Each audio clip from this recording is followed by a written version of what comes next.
मिट्टी से जुड़ी मेहनत, खेतों में बीतता जीवन। किसान हर दिन सोचता है घर चलता रहे, आज भी और कल भी। मौसम बदलते हैं, फसलें बदलती हैं, खेती के साथ साथ घर की जिम्मेदारियां भी चलती रहती हैं।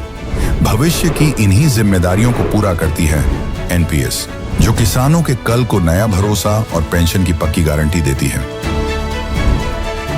एनपीएस भारत सरकार के अंतर्गत पीएफआरडीए के द्वारा एक विनियमित योजना है जो किसानों के लिए बुढ़ापे में पेंशन सुनिश्चित करती है।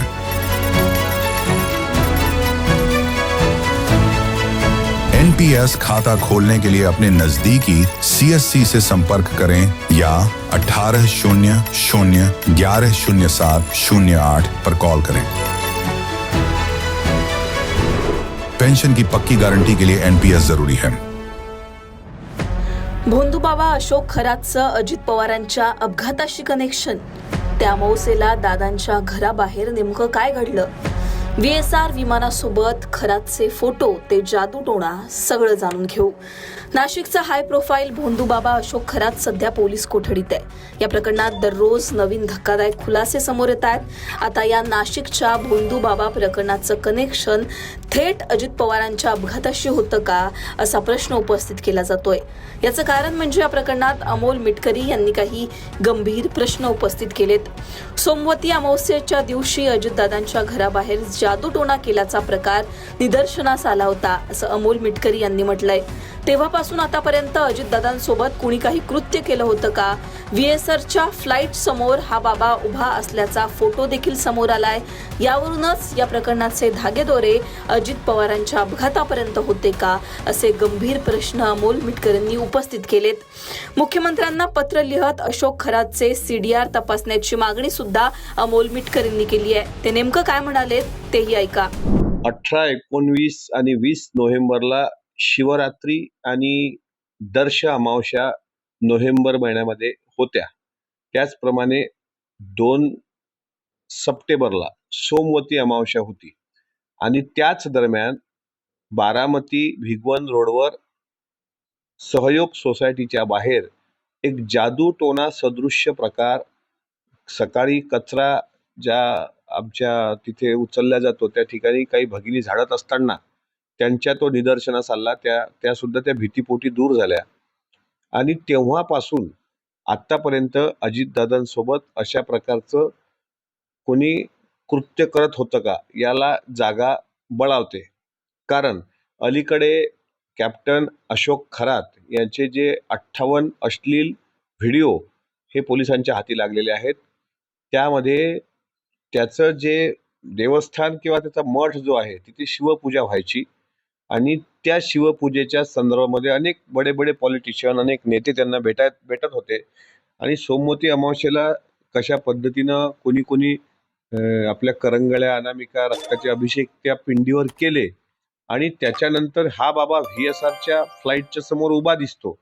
त्याच्यामुळे अजितदादाच्या घराच्या बाहेर काही महिन्यापूर्वी झालेला प्रकार आणि 28 जानेवारीला दादांचं अचानक व्हीएसआर विमानात जाऊन बसणं आणि फ्लाईट क्रॅश होणं, त्यामुळे या भोंदूबाबाच्या अघोरी विद्येच्या प्रकारात सुद्धा अजितदादाच्या विमान दुर्घटनेचं काही प्रकरण धागेदोरे लपलेले आहेत का? कदाचित माननीय मुख्यमंत्री देवेंद्र फडणवीस साहेब ज्यांनी ती सीआयडी चौकशी लावली त्यामध्ये काही सीडीआर चेक केले असतील घातपाताचे, त्यात हा अशोक खरात सुद्धा हाती लागला असावा, म्हणून त्यांनी त्याला तात्काळ अटक केली असण्याची शक्यता नाकारता येत नाही। त्याच्यामुळे दादांच्या घराबाहेर जो अघोरी प्रकार घडला तो याच्या सांगण्यावरून घडलाय का, याकरता अशोक खरातांचे सप्टेंबर, ऑक्टोबर, नोव्हेंबर, डिसेंबर आणि जानेवारी या 4 महिन्याचे सीडीआर पोलिसांनी काढले पाहिजे। तो कोण्या नेत्यांच्या संपर्कात होता, तो कोण्या राजकीय लोकांच्या संपर्कात होता आणि शेवटच्या 2 महिन्यात ज्या अघोरी पूजा झाल्या त्या कशा करता केल्या गेल्या हे सुद्धा तपासलं पाहिजे। आम्हाला हेही माहीत पडतं की तो हरणाची शिंग आणि कोल्ह्याची कानं कापून अघोरी विद्या करायचा। जर हे खरं असेल तर मग वन्यजीव प्रतिबंध कायद्याच्या अनुषंगाने जर त्यांनी अशा काही शिकारी केल्या असतील वन्यजीवांच्या, तर तसे सुद्धा गुन्हे त्याच्यावर दाखल झाले पाहिजे। आणि अजितदादाच्या विमान अपघाताशी जर याचा संबंध असला तर तशी सुद्धा कायदेशीर कारवाई माननीय मुख्यमंत्र्यांनी केली पाहिजे. मी त्या संदर्भातच माननीय मुख्यमंत्र्यांना पत्र दिलंय आणि सांगितलंय की हा जो भोंदू बाबा आहे, या भोंदू बाबाचे CDR तपासा, विशेषतः अजितदादाच्या विमान अपघाताच्या त्या 8-10 दिवसामध्ये. आणि ह्या ज्या पूजा घडल्यात, सोमवती अमावस्या ची अघोरी पूजा, त्याच्यानंतर सहयोग सोसायटीच्या बाहेर जे काही तो अंधश्रद्धेचा प्रकार दाखवण्यात आला, देवगिरीच्या बाहेर पण झाल्याचं आम्हाला कळलंय, पण ते फोटो अद्याप आलेले नाहीत. त्यामुळे त्या महिन्यामध्ये कोण नेते आले होते त्या आश्रमामध्ये, कोणी शंकराच्या पिंडीला आपल्या करंगळ्या कापून अभिषेक केलाय, एक होते की 2 व्यक्ती होते, हे सुद्धा तपासलं गेलं पाहिजे. कारण ही बाब प्रचंड गंभीर आहे. अजितदादा हे पुरोगामी नेते होते. त्यांनी कधी गंडे, दोरे, धागे, पॉलिटिशियन लोकांप्रमाणे नवग्रहाच्या अंगठ्या या थोतांडात ते कधी रमले नाहीत.